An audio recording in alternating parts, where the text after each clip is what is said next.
बिस्मिल्लाहिर्रहमानिर्रहीम। ओके बेटा, स्टार्ट करते हैं। लास्ट क्लास के अंदर बेटा हम लोगों ने चैप्टर नंबर 3 डिस्कस किया था।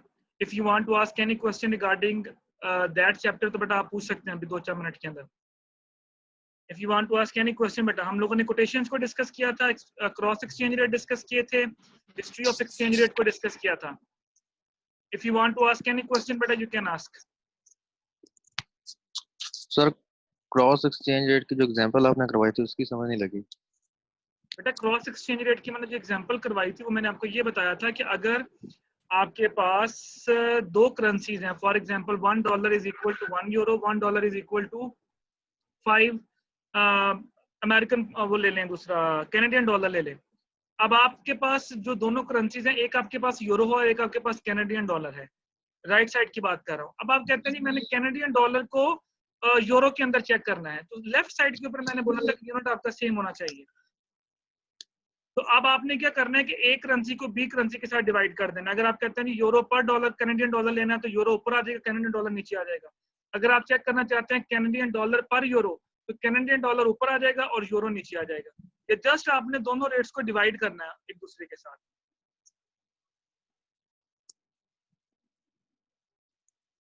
Thank you sir.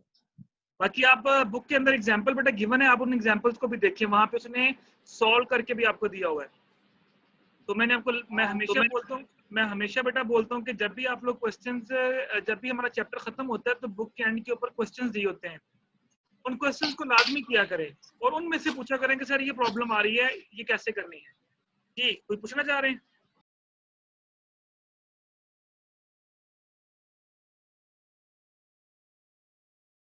ओके बेटा, स्टार्ट करते हैं फिर। आज हमारा चैप्टर नंबर 4 है, which is also very important, which is called exchange rate determination. आज हम डिस्कस करेंगे कि एक्सचेंज रेट कैलकुलेट कैसे होता है। जिस तरह आप लोग कहते थे $100 का हो गया, $160 का हो गया, ये डॉलर ऊपर नीचे क्यों जाता है और ये पहले कैलकुलेट कैसे होता है, मार्केट में इसके रेट्स कैसे निकलते हैं, यूरो इतने पाउंड का, पाउंड इतने यूरो का, ये मुख्तलिफ रेट्स आप पढ़ते हैं। इन रेट्स को बेटा हम लोग कैलकुलेट कैसे करेंगे वो आज हम यहाँ पे सीखेंगे इस चैप्टर के अंदर। तो first of all what does mean by exchange rate? जी मैंने डेफिनेशन पहले ही बताई थी, क्या होती है exchange rate? What does mean by exchange rate? जी कामरान।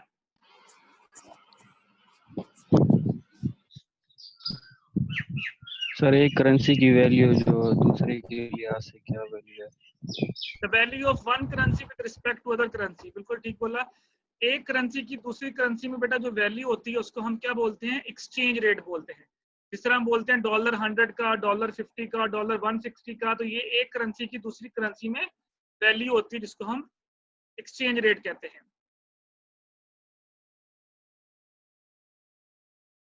ओके, तो अब हम डिस्कस करते हैं।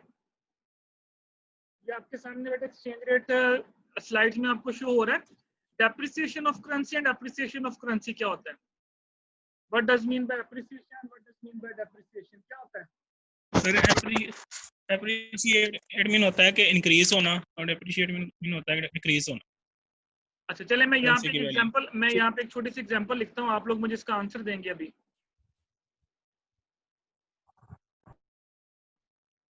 मैं लिख रहा हूँ $1 इज इक्वल टू 140 रुपीज।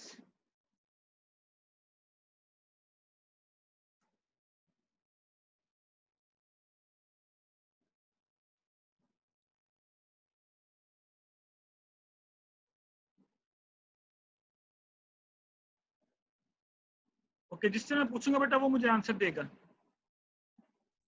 आज का रेट है 160। अब आपने मुझे बताना है बेटा, तैयब साहब आप मुझे बताएं बेटा कौन सी करेंसी अप्रिसिएट हो रही है, कौन सी डेप्रिसिएट हो रही है? एक डॉलर है और एक रुपीज है, तो कौन सी करेंसी हमारी अप्रिसिएट हो रही है? सर डॉलर अप्रिशिएट हो रहा है और रुपीस डेप्रिशिएट हो रहा है। रुपीज आपका डेप्रिसिएट हो रहा है, डॉलर आपका अप्रिसिएट हो रहा है। जी यस सर।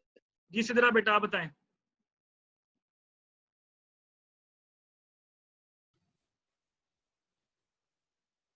सही बोला इसने?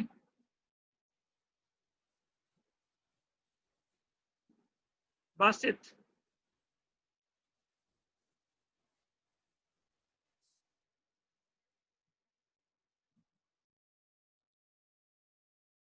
रहमत जी सर। जी बेटा, सर हमारा जो इनमें से रुपी कौन है सी वो करेंसी अप्रिशिएट हो रही, कौन सी depreciate हो रहा डेप्रिशिएट हो रही है? है। डॉलर जो है वो अप्रिशिएट हो रहा है और रुपी जो है वो डेप्रिशिएट हो रहा है। कैसे पता चल रहा है कि ये अप्रिशिएट हो रहा है, ये डेप्रिशिएट हो रहा है? किस पॉइंट ऑफ व्यू से आप कह रहे हो? सर बोले बोले बेटा बोले।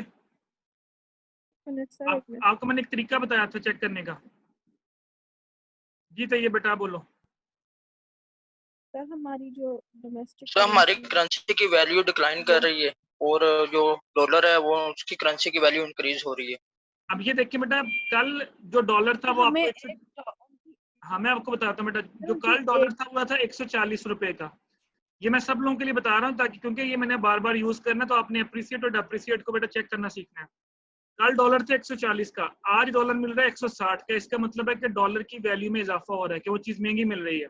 हमेशा लेफ्ट साइड करेंसी को बेटा आपने देखना है। तो 140 वाली चीज अब आपको 160 की मिल रही है, इसका मतलब है कि जो लेफ्ट साइड पे चीज है वो उसकी वैल्यू में इजाफा हो रहा है। तो यहाँ पे हमेशा आज के रेट के साथ कंपेयर करना है, 2 डेज रेट। तो यहाँ पे डॉलर आपका अप्रिशिएट हो रहा है और रुपीज आपका डेप्रिशिएट हो रहा है। तो appreciation mean increase in the value और depreciation mean decrease in the value, simple. अच्छा, इसके बाद अगर आपसे कहा जाए कि अब आप अप्रिसिएशन और डेप्रिसिएशन जो है इसको कैलकुलेट करें,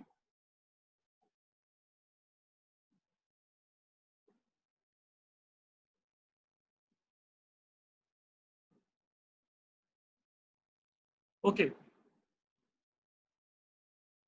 how to calculate the percentage change. बेटा अगर आपने चेंज कैलकुलेट करनी हो तो आपने कैसे चेंज कैलकुलेट करनी है, ये फॉर्मूला हम पहले भी पढ़ चुके हैं। अगर आपको याद हो तो मैंने जब रिस्क मैनेजमेंट का आपको सब्जेक्ट पढ़ाया था तो रिटर्न कैलकुलेट करने का तरीका बताया था। वोटेलिटी वाला previous value divided by previous value. तो ये वही फॉर्मूला है, ST minus 1 divided by ST minus 1 multiply by 100 कर देंगे तो ये आपकी परसेंटेज चेंज आ जाएगी। अगर तो आंसर पॉजिटिव निकले तो इसका मतलब है कि करेंसी अप्रिशिएट हो रही है, अगर आंसर नेगेटिव निकले तो इसका मतलब है करेंसी डेप्रिशिएट हो रही है। अब एग्जांपल आपके सामने है, ये देखिएगा, आपके सामने एग्जांपल्स गिवन है। अब आप ये कैलकुलेशन करके देखिएगा।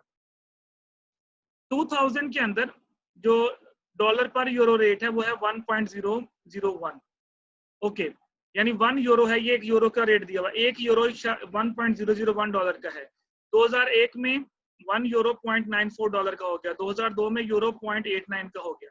अब अगर मैं 2002 पे कहूँ आपको कि calculate the change in value in 2002, बताएं कि यूरो में कितने परसेंट चेंज आई, अप्रिशिएट हुआ या डेप्रिशिएट हुआ। अब ये 2002 वाली वैल्यू आपकी करंट वैल्यू हो जाएगी, यानी ये आपका ST हो जाएगा। इससे प्रीवियस वैल्यू 2001 वाली बनेगी, ये वाली। तो आपने 0.89 minus 0.94 divided by 0.94 multiply by 100 करेंगे, चेक करिए 5.3 आंसर ही आ रहा है। इस आंसर को जरा मैच करें, यही आंसर आ रहा है। सभी स्टूडेंट्स करें, कैलकुलेटर अपने पास रखें एंड सॉल्व इट। तो जिस जगह पे बेटा आपसे पूछा जाए वो आपकी करंट वैल्यू होगी, उससे पीछे वाली आपकी प्रीवियस वैल्यू होगी। तो current value minus previous value divided by previous value. Tell me the answer. Check करें, माइनस 5.3% ही आ रहा है। जी सर, माइनस 5.319। जी बिल्कुल, तो माइनस का मतलब ये हुआ कि आपका जो यूरो है वो डिक्लाइन कर रहा है। बेटा याद रखिएगा, ये जो परसेंटेज निकलेगी ये हमेशा लेफ्ट साइड करेंसी के बारे में बता रही होगी। ये जो आंसर्स आ रहे हैं ये हमेशा लेफ्ट साइड करेंसी के आ रहे होंगे। यानी अगर 1 डॉलर इज इक्वल टू, जिस तरह मैंने भी थोड़ी देर पहले एग्जांपल लिखी थी, 1 dollar is equal to 140, 1 dollar is equal to 160। तो अगर मैं आपसे पूछूं जी निकालें चेंज, तो वो जो चेंज निकलेगी वो डॉलर की निकलेगी।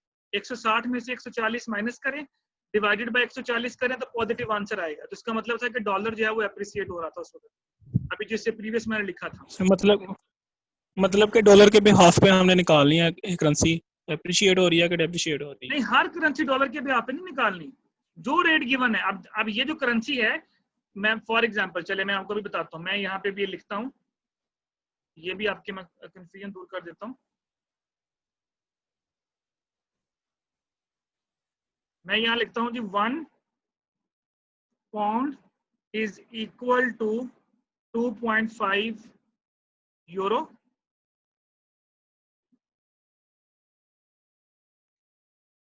और फिर मैं लिखता हूँ जी 1 pound is equal to 3.5 euro. Okay, ये रेट है आपका प्रीवियस, और ये रेट है आपका 2 डे का। अब आपको यहाँ से ये तो पता चल जाएगा कौन सी करेंसी अप्रिसिएट हो रही है, कौन सी डेप्रिसिएट हो रही है। कि वो पाउंड जो पहले 2.5 का था अब वो पाउंड 3.5 का हो गया। इसका मतलब है यहाँ से आपको ये तो पता चल रहा है कि पाउंड अप्रिसिएट हो रहा है। अब अगर मैं आपसे कहूँ कितने % अप्रिसिएट हो रहा है, तो अब आप कैलकुलेशन कर लें। Current value 3.5 minus 2.5 divided by 2.5, तो 3.5 माइनस 2.5 डिवाइडेड बाय 2.5। अभी आप करेंगे तो मल्टीप्लाई बाय 100 करेंगे तो जो आंसर निकलेगा जी, जो आंसर क्या है, तो आंसर निकलेगा वो पाउंड के बारे में होगा। -150 है सर। माइनस नहीं, पॉजिटिव आएगा बेटा। माइनस कैसे आ सकता है? 3.5 में से माइनस 2.5 कर दो तो माइनस तो आंसर आ ही नहीं सकता। Current value is 3.5, previous value is 2.5, तो नेगेटिव कैसे आ सकता है? 3.5 में से 2.5 माइनस करो तो 1.5 पॉजिटिव आएगा या 1 पॉजिटिव आएगा। प्लस 40 है सर, वो कैलकुलेट 40 आया सर, 40 40%, 40% ऐसे ही है। अब ये जो 40% आया आंसर बेटा, ये जो 40% आंसर आया, ये 40% ये बता रहा है कि ये जो पाउंड है ना, जो लेफ्ट साइड पे करेंसी है, ये 40% अप्रिसिएट कर गया। पॉजिटिव का मतलब ये होता है कि पाउंड में 40% जो है वो इजाफा हो चुका है। तो ये बता रहा हूं कि जो भी आपका आंसर निकलेगा वो लेफ्ट साइड करेंसी को रिप्रेजेंट कर रहा होगा, जो लेफ्ट साइड पे लिखी होगी कि कौन सी वैल्यू आपकी इंक्रीज या डिक्रीज कर रही है। अंडरस्टैंड बेटा? Any confusion anyone?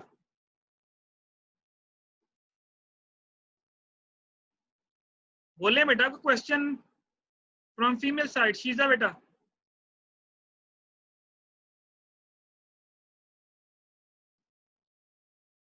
आवाज नहीं आ रही आपकी बेटा। Sleeping. जी मुनहम,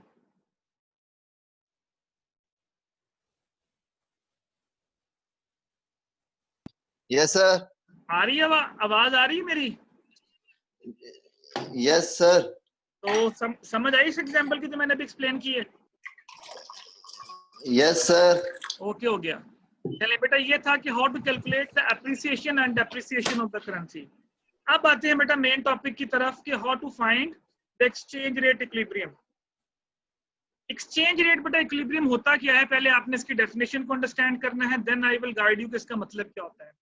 एक्सचेंज रेट इक्विलिब्रियम का बेटा मतलब होता है वो point where the demand of something is equal to supply of something। अगर हम करेंसी की बात करेंगे तो हम कहेंगे where the demand of currency and the supply of the currency is equal। Economics का बेटा आपने रूल पढ़ा होगा, demand curve and supply curve. तो डिमांड कर्व क्या होती है बेटा कि जब आपकी मार्केट में डिमांड इंक्रीज करती है तो आपको पता है कि आपकी प्राइसेस भी इंक्रीज करना शुरू कर देती है। जब डिमांड आपकी किसी चीज की डिक्रीज करती है तो price of that product is also decline. तो एक्सचेंज रेट इक्विलिब्रियम ये कहता है कि ऐसा point where the demand curve and the supply curves equate the equation, यानी जहां पे वो क्रॉस करेंगे दोनों पॉइंट, और वो जो पॉइंट होगा वो ऐसा पॉइंट होगा जहां पे demand of the product and supply of the product same होगी। जब डिमांड और सप्लाई किसी प्रोडक्ट की सेम होती है तो वहां पे स्टेबिलिटी आ जाती है, फिर ना प्राइसेस बढ़ती है ना फिर प्राइसेस कम होती है, वहां पे जाके प्राइसेस रुक जाती हैं। ये ऐसा पॉइंट होता है। लेकिन जैसे ही ये पॉइंट इक्विलिब्रियम से हिलेगा, ऊपर नीचे जाएगा, अगर डिमांड बढ़ी तो प्राइस बढ़ जाएगी, अगर सप्लाई बढ़ी तो प्राइस कम हो जाएगी, and so on, vice versa, कुछ हो सकता है। तो बेसिकली इक्विलिब्रियम का पॉइंट क्या होता है, ऐसा पॉइंट जहां पे डिमांड कर्व और सप्लाई कर्व आपस में एक दूसरे को क्रॉस करेंगी, and that point is called equilibrium point. Exchange rate में बेटा ऐसे ही होता है, करेंसीज के साथ भी ऐसे ही होता है। अगर हम इक्विलिब्रियम एक्सचेंज रेट देखें, अब आपने इस एग्जांपल को समझना है, एग्जांपल मैं आपको एक्सप्लेन करता हूं और उसके बाद फिर मैं आपको इक्विलिब्रियम एक्सचेंज रेट भी एक्सप्लेन करता हूं। अच्छा, अब ये जो रेट्स दिए हुए ना आपको, ये रेट्स दिए हुए हैं आपको पाउंड के।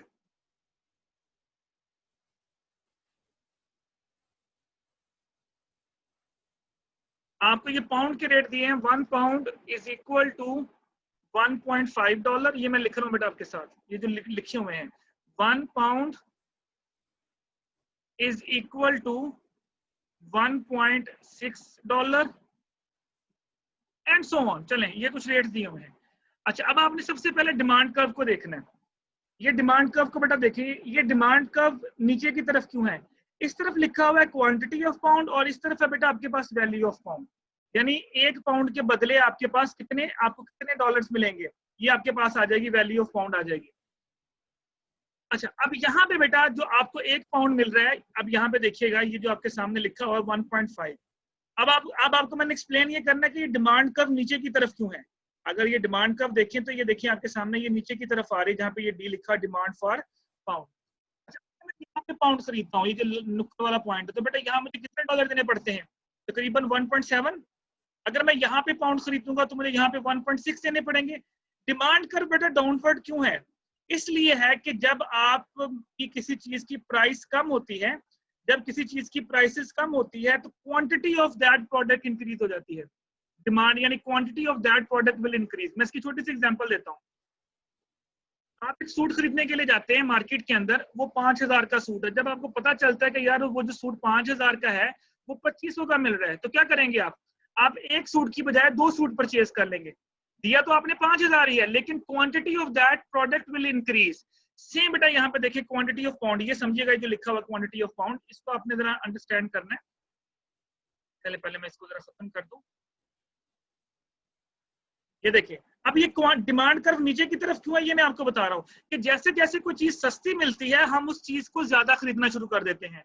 और ये वैसे भी ह्यूमन साइकी है कि अगर कोई चीज महंगी होती है तो हम अपनी कंजम्पशन कम कर देते हैं, जब कोई चीज सस्ती होती है तो हमारी कंजम्पशन बढ़ जाती है, मीन दैट कि हम उसको ज्यादा क्वांटिटी में परचेज करना शुरू कर देते हैं। अब यहाँ पे बेटा ये सेम एग्जांपल यहाँ पे यही है कि डिमांड कर्व नीचे की तरफ क्यों है कि यहाँ पे आपको पाउंड जो यहाँ पे जो पाउंड है वो $1.60 का मिल रहा है, यहाँ पे पाउंड $1.50 का मिल रहा है, इससे नीचे $1.4 का होगा, इससे नीचे $1.3 का होगा।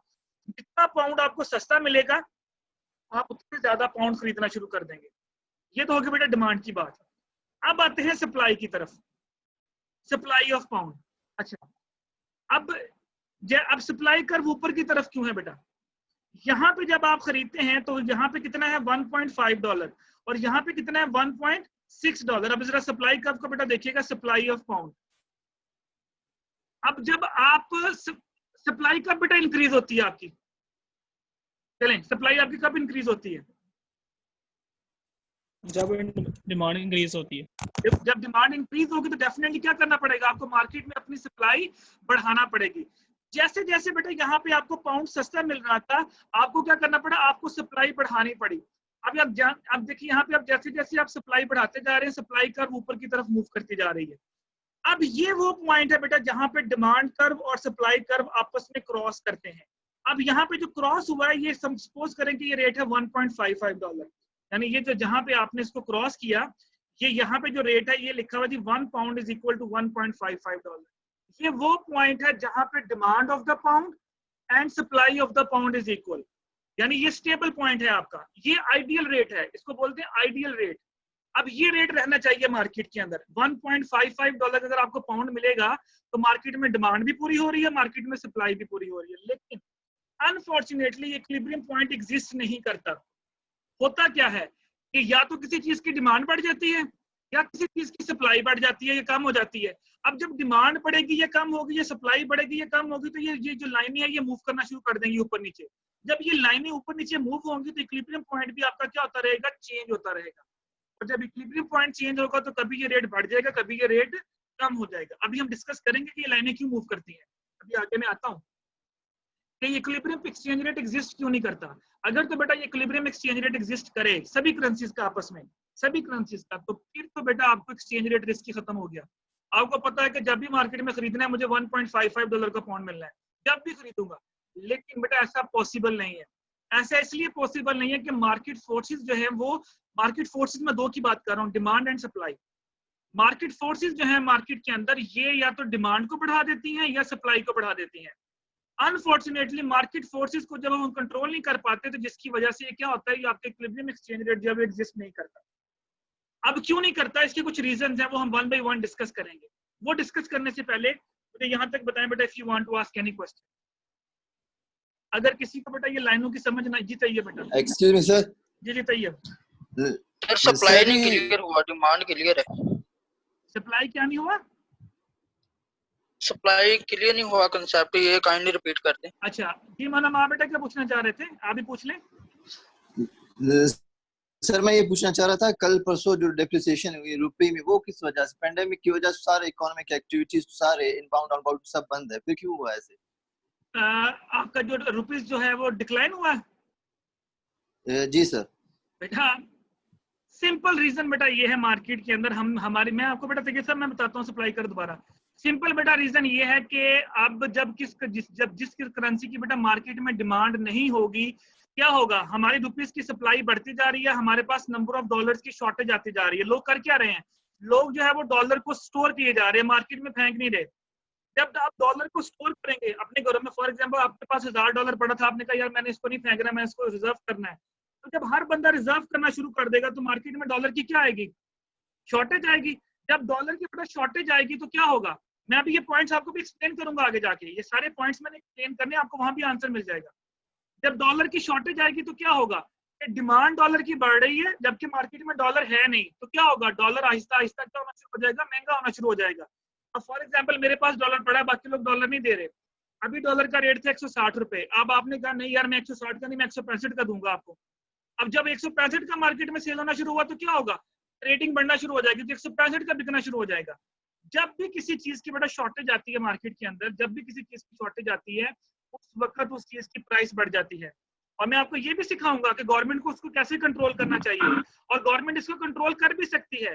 बट अनफॉर्चुनेटली बेटा गवर्नमेंट के कुछ अपने जिस तरह हमारी गवर्नमेंट कंट्रोल कर रहे हैं।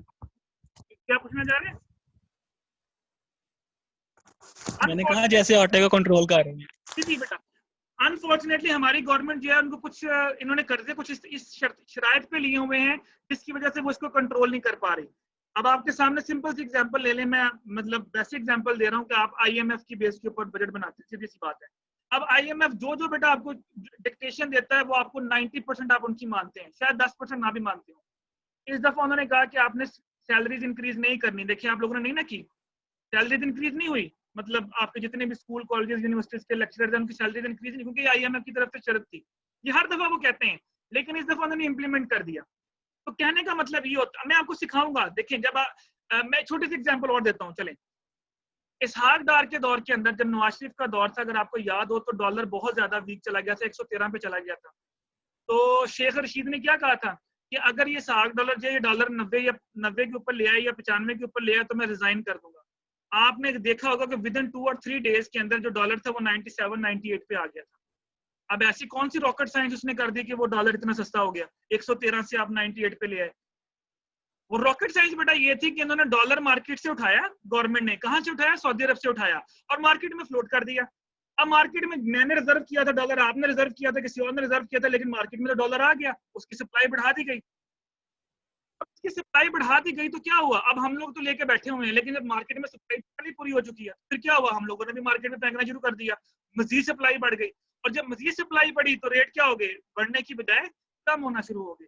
बेटा ये सबसे मेन रीजन है कि हमारी गवर्नमेंट जो है वो डॉलर्स को कंट्रोल क्यों नहीं कर पा रही, कि उनके पास शॉर्टेज ऑफ डॉलर है। और इसमें हमारा भी उतना ही कसूर है जितना गवर्नमेंट का कसूर है।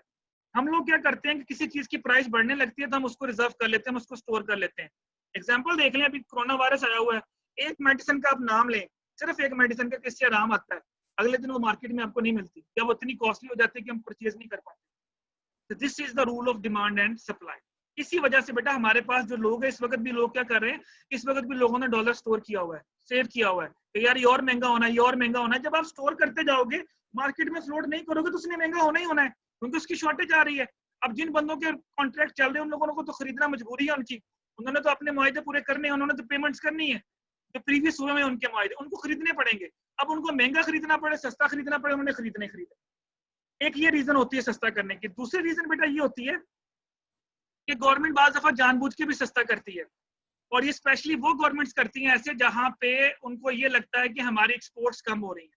ये मैंने आपको रूल बताया था कि जब आपकी करेंसी वीक होती है तो आपकी एक्सपोर्ट्स बढ़ जाती हैं। अगर गवर्नमेंट को ये लगता है कि हमारी एक्सपोर्ट्स बहुत ज्यादा गिर रही हैं तो फिर वो अपनी करेंसी को थोड़ा वीक कर देते हैं ताकि लोग आपके मुल्क से आके चीजें खरीदना शुरू कर दें। और आपको याद होगा कि हमने प्रीवियस क्लासेस के अंदर पढ़ा भी था कि weak currency is not always a good solution, ये हमेशा एक अच्छा सोल्यूशन नहीं होता, लेकिन किया जा सकता है। अच्छा अब आए बेटा यहाँ पे सप्लाई कर्व के ऊपर, मैं इसको एक्सक्यूज मी सर, जी सर अगर गवर्नमेंट इसको कंट्रोल कर सकती ना करेंसी क्राइसिस, फिर 1992 में मलेशिया में ये Yes. क्राइसिस क्यों आई Yes. और ये इकोनॉमी ऐसे क्यों अचानक? हाँ, अब आपको मैं ये बताता हूँ। आपको मैंने एक्सचेंज रेट की हिस्ट्री पढ़ाई थी लास्ट टाइम, उसमें मैंने आपको 3 एक्सचेंज रेट पढ़ाए थे, gold standard, fix exchange rate and floating exchange rate. आजकल बेटा जो दुनिया में चल रहा है ना सिस्टम, वो चल रहा है फ्लोटिंग एक्सचेंज रेट का। फ्लोटिंग एक्सचेंज रेट ये कहता है सभी दुनिया के अंदर के demand of the currency and supply of the country will decide the prices. Government इसमें कुछ नहीं करेगी, लेकिन अनफॉर्चुनेटली जब ये क्राइसिस आया, जो आपने मलेशिया अभी बात की है, एशियन क्राइसिस की बात की, उस वक्त भी यही सिस्टम चल रहा था और करेंसीज को कंट्रोल नहीं किया गया, गवर्नमेंट ने इंटरफेयर नहीं किया, क्योंकि उस वक्त आपके पास फ्रीली फ्लोट सिस्टम था। जब ये क्राइसिस आया तो गवर्नमेंट्स को पता चला, इनकी आंखें खुली कि कुछ करेंसी इतनी ज्यादा वीक हो चुकी थी कि उनकी वैल्यू बिल्कुल खत्म हो गई थी। शायद आपको याद हो कि जिम्बाब्वे ने पता नहीं 40,000 का 50,000 का भी नोट छाप दिया है, पता नहीं, आई थिंक सो कि आप जरा चेक कीजिएगा कोई एक ऐसी कंट्री पे जिसने इतना बड़ा नोट भी छाप दिया, उसकी वैल्यू बिल्कुल खत्म होती जा रही है करेंसी की। इस क्राइसिस के बाद बेटा एक और सिस्टम इंट्रोड्यूस किया गया, अभी जो मनम आपने बात की, वो सिस्टम अब आया है मैनेज्ड फ्लोट का। चैप्टर नंबर 6 के अंदर मैं आपको ये पढ़ाऊंगा, managed float system. Managed float ये कहता है कि करेंसीज को मार्केट के हाथों छोड़ दें, करेंसी को मार्केट के एंड पे छोड़ दें डिमांड एंड सप्लाई पे। लेकिन अगर आपको लगता है करेंसी हमारी दिन ब दिन बहुत ज्यादा वीक हो गई और इतनी ज्यादा वीक हो गई है कि अब इस इंटरनेशनल मार्केट में वैल्यू बिल्कुल खत्म हो जाएगी, गवर्नमेंट इंटरफेयर करती है। फिर गवर्नमेंट कैसे इंटरफेयर करती है, वो जो मैंने आपको भी एग्जांपल दी शेख रशीद वाली, अगर करेंसीज बहुत ज्यादा वीक हो रही है तो वो मार्केट से डॉलर उठा लेगी या अपनी करेंसीज को उठा लेगी, सप्लाई कम कर देगी अपनी करेंसी की, ताकि मार्केट में उसकी डिमांड बढ़ जाए। अगर वो लगता है कि डॉलर बहुत ज्यादा स्ट्रांग हो गया मार्केट के अंदर और उससे हमारी करेंसी की वैल्यू कम हो रही है, तो मार्केट में डॉलर फेंकना शुरू कर देगी। ये होती है जो गवर्नमेंट प्रॉपर तरीके से चेक एंड बैलेंस रख रही हैं जो कंट्रीज। आप देखें बाकी इंटरनेशनल लेवल पे करेंसीज के रेट देख लें, वो इतने ज्यादा फ्लक्चुएट नहीं होते जितने हमारी करेंसी के फ्लक्चुएट हो रहे हैं। उसकी रीजन ये है कि हमारी गवर्नमेंट जो है प्रॉपर उसको मैनेज फ्लोट सिस्टम के तहत चला नहीं रही। हमारे और बड़े मसले मसाइल है, हम अपने मसले मसाइल में गिरे हुए हैं, अपनी कुर्सियों के चक्रों में गिरे हुए हैं। वरना बेटा आजकल जो सिस्टम चल रहा है ना, आजकल जो सिस्टम चल रहा है वो है मैनेज्ड फ्लोट। मैनेज्ड फ्लोट ये कहता है कि डिमांड एंड सप्लाई को डिसाइड करने दे रेट, लेकिन आप उसके ऊपर पॉइंट नजर रखें। अगर आपको लगता है कि करेंसी बहुत ज्यादा वीक हो रही है मार्केट में, तो जो करेंसी उसको वीक कर रही है उसको उठा ले मार्केट से। गवर्नमेंट खुद परचेज कर लेती है और गवर्नमेंट उसको अपने पास रिजर्व कर लेती है ताकि उसकी डिमांड मार्केट में इंक्रीज हो। फिर जब गवर्नमेंट ने उसको हल्का करना तो मार्केट में उसकी सप्लाई बढ़ा दी जाती है। तो दिस इज द रीजन बेटा बिहाइंड दैट, आप लोगों को किस तरह से इसको मिलता है, किस तरह से आपके रेट कम होते हैं। तो आजकल बेटा जो सिस्टम है बेटा वो मैनेज्ड फ्लोट है। आजकल देखें आपको करेंसी क्राइसिस नहीं मिलेगा, 1997 के बाद आपको करेंसी क्राइसिस नजर नहीं आया होगा और बहुत से क्राइसिस नजर आए होंगे। क्यों? क्योंकि जो गवर्नमेंट्स है वो एक वक्त एक्शन लेके अपनी करेंसीज को बचाने की कोशिश करती है। ठीक, पूछिए, आप कुछ और पूछना चाह रहे हैं मनु? नहीं sir, thank you thank you. हाँ, ये मैं आपको चैप्टर नंबर 6 में भी पढ़ाऊंगा, वहां मैं आपको 4 सिस्टम पढ़ाऊंगा, fix exchange rate, managed float, float exchange rate, और ये वाला मैं आपको पढ़ाऊंगा सारी चीजें दोबारा। टेंशन ना लीजिए, सारी चीजें मैं आपको दोबारा भी एक्सप्लेन करूंगा। अब बात करते हैं बेटा आपके क्वेश्चन की तरफ। आप कह रहे हैं सप्लाई कर्व इंक्रीज नहीं, समझ नहीं आई। अच्छा बेटा, सप्लाई कर्व ऊपर की तरफ क्यों है, आप यही पूछना चाह रहे हैं ना? जी सर। अब यहाँ पे देखें बेटा, यहाँ पे था डिमांड ऑफ पाउंड था और यहाँ पे है सप्लाई ऑफ पाउंड। अब मैंने आपसे ये पूछा कि सप्लाई ऑफ पाउंड आप कब ज्यादा करेंगे। मेरा छोटा सा क्वेश्चन ये था कि सप्लाई कब बढ़ाई जाएगी, जब किसी चीज की डिमांड बढ़ती है, ऐसे ही है ना? अब यहाँ पे देखिएगा, यहाँ पे आप अगर किसी चीज को बेचते हैं तो यहाँ पे आपको पैसे मिल रहे हैं 1.5। अब आपने बेचने के पॉइंट से सोचना है, अगर मैं यहाँ पे पाउंड बेचता हूँ तो मुझे यहाँ पे पाउंड मिलेगा 1.5 के बदले मुझे 1.5 डॉलर मिलेंगे। अगर मैं यहाँ पाउंड बेचता हूँ तो यहाँ पे मुझे 1.55 मिलेंगे। अगर मैं यहाँ पे पाउंड बेचता हूँ तो मुझे यहाँ 1.6 मिलेंगे। अगर मैं पाउंड को यहाँ बेचता हूँ तो मुझे यहाँ पे 1.7 मिलेंगे। तो मैं क्या करूंगा, मैं अपवर्ड की तरफ ही जाऊंगा ना। अगर मैं बेचने वाला हूँ तो मेरी दुकानदार की कोशिश क्या होगी कि वो हाई से हाई प्राइस के ऊपर बेचे, खरीदार की कोशिश क्या होगी कि वो लो से लो प्राइस के ऊपर बेचे। अब मैं इसकी छोटी सी एग्जांपल ले लें, कपड़ा खरीदने वाली जो मैंने एग्जांपल दी। आप सूट खरीदने गए, शॉपकीपर ने कहा, आप सुनिएगा जरा, शॉपकीपर ने कहा कि जी ये मैं आपको दूंगा 4000 का। अब आपकी कोशिश क्या होगी कि मैं इसको सस्ता करके खरीदूं। शॉपकीपर की क्या होगी कि मैं इसको सप्लाई उसमें बढ़ाना है, उसने वो कहेगा कि ये मैं इसको पूरी की पूरी प्राइस के ऊपर सेल करूं। फिर एक ऐसा पॉइंट आएगा जहां पे शॉपकीपर और आप मैच कर जाएंगे, वो जो पॉइंट होगा that is called equilibrium point. अब शॉपकीपर कह रहा है मुझे 4000 मिलना चाहिए, सप्लाई कर्व ऊपर की तरफ जा रही है, आपकी डिमांड है नहीं मैं आपको 3000 दूंगा, आप नीचे की तरफ आ रहे हैं, यानी आप नीचे की तरफ 3000 कह रहे हैं, शॉपकीपर ऊपर की तरफ कह रहा है 4000। तो यहाँ पे सप्लाई कर्व ऊपर होने का मतलब ये है कि जितने आपको पैसे ज्यादा मिलते जाएंगे आप सप्लाई को बढ़ाते जाएंगे। यहाँ पे ये जो सप्लाई कर्व ऊपर की तरफ है, यहाँ पे आपको मिल रहा है $1.5 की वो चीज, यानी बेच रहे हैं आप, यहाँ पे आप $1.6 की बेच रहे हैं, यहाँ आपकी 1.8 की बिकेगी, यहाँ 1.9 की बिकेगी। तो जितनी महंगी बिकेगी मैं तो ऊपर की तरफ से जाऊंगा, यानी आपकी आज जो बेचने वाला है वो उसकी कोशिश होगी हाईएस्ट प्राइस पे बिके, जो खरीदने वाला है उसकी कोशिश होगी कि मैं लोएस्ट प्राइस पे खरीदूं।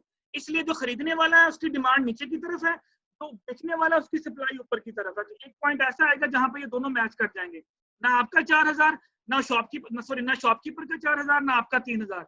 वो कहता है चलो 2500 रुपए पे डन करते हैं, तो वो जो 2500 रुपए होगा ना बेटा that is called your equilibrium point. जी तैयब बेटा, जी थैंक यू सर। समझ आ गई अब? तो जो सप्लाई है वो आपने बेचने वाले के पॉइंट ऑफ व्यू से सोचना है, और जो डिमांड है वो आपने खरीदने वाले के पॉइंट ऑफ व्यू से सोचना है, तो आपको ऑटोमेटिकली एक एग्जांपल समझ आ जाएगी। ओके बेटा, अब इक्विलिब्रियम की तो मैंने डेफिनेशन दे दी, जिस तरह मैंने अभी एग्जांपल भी बताई कि शॉपकीपर सूट महंगा बेचना चाह रहे हैं, आप सस्ता खरीदना चाह रहे हैं, तो एक रेट पे आप दोनों एग्री हो जाएंगे and that rate is called equilibrium rate. चलिए ये मैंने करेंसी के पॉइंट ऑफ व्यू से बताया। अब बेटा प्रॉब्लम ये है कि एक्सचेंज रेट इक्विलिब्रियम एग्जिस्ट नहीं करता। क्यों नहीं एग्जिस्ट करता? कि बहुत सारी रीजंस होती हैं जिसकी वजह से आपका जो इक्विलिब्रियम एक्सचेंज रेट है वो मूव कर जाता है, या करेंसी महंगी हो जाएगी या करेंसी आपकी सस्ती हो जाएगी। अब याद रखिएगा हमारे पास यहाँ पे जो रेट निकला है वो निकला है 1 पाउंड इज इक्वल टू $1.55। चलिए मैं इसको लिख भी देता हूँ। अभी बेटा ये हमारा लेक्चर वाइंड अप होगा तो आपने दोबारा मुझे ज्वाइन करना है, ठीक है? ये खत्म होने लगा है, आपकी वीडियो खत्म होने लगी। मैं यहाँ पे लिख रहा हूँ बेटा आपके पास 1 पाउंड इज इक्वल टू $1.55। ये बेटा हमारे पास रेट है, ये इक्विलिब्रियम रेट निकला हमारा। अब मैं आपसे ये कह रहा हूँ कि ये रेट एग्जिस्ट नहीं करता। ये क्या होता है? ये रेट आपका बार दफा चेंज होता रहता है मार्केट में, ये जो बढ़ जाएगा पाउंड या पाउंड सस्ता हो जाएगा। कैसे सस्ता होगा, कैसे बढ़ेगा, उसके लिए बेटा यहाँ पे मैं भी आपके सामने ये कुछ पॉइंट्स डिस्कस करूंगा। ये है बेटा कुछ फैक्टर्स जो आपके इक्विलिब्रियम एक्सचेंज रेट को या तो इंक्रीज कर देंगे या इसको डिक्रीज कर देंगे। तो ये कैसे इंक्रीज और कैसे डिक्रीज होगा ये आप मुझे एक्सप्लेन करेंगे वन बाय वन। अभी ये लेक्चर खत्म हो गया है, आप मुझे दोबारा बेटा ज्वाइन करेंगे यहीं पे, उसके बाद फिर यहीं से स्टार्ट करता हूँ, ठीक है? इसी लिंक को दोबारा ज्वाइन करें आप।